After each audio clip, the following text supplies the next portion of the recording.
In the interest of progress, we've got to build up this Tesla valve and we've got to just make it happen, right? For those of you who are new to this project, this is a sonoluminescence low energy nuclear reactor. So if this works, we could take nickel or palladium as a colloidal suspension in water, hit that with sonoluminescence, which is a crushing force as hot as the sun potentially. And then the effects that we've seen in prior experiments that other people have done where you get this anomalous heating from hydrogen loaded metals, we might see that multiplied out many orders of magnitude.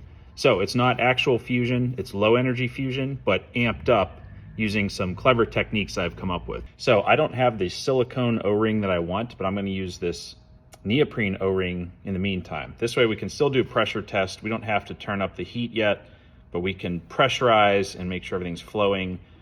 And then we can change that O-ring by just taking this face off of this Tesla manifold. So I'm just gonna lay this O-ring material into the gland. They call this a gland. And one of you suggested just doing like a 45, having these overlap where it squishes together. I don't love that, but let's see if it works for now. Here's that little overlap I'm talking about. What we can do is we can look when we press on the glass and make sure that we get a constant darker ring around there. So you can see if I just press a little bit, they don't quite touch. That means that there's still an air gap where fluid could leak.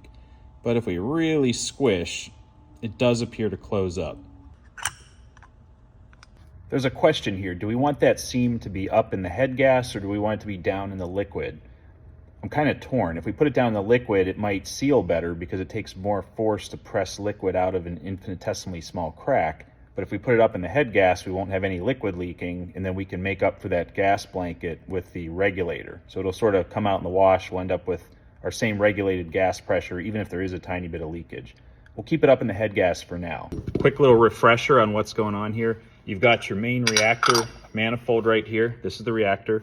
It has ultrasonic transducers on either side, essentially ultrasonic cleaners, crushed down to that little point of sonoluminescence in here. We are fluffing this colloidal suspension by cycling a loop that goes between these two manifolds.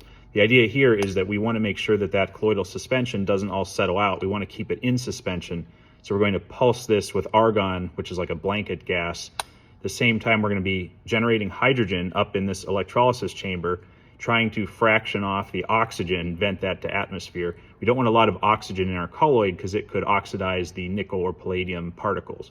So we want to keep this loop going. We'll fluff it up with a little pulse of argon and it'll be one closed loop here. In the next video, we're going to hook all this up. Thanks so much for watching. Adios.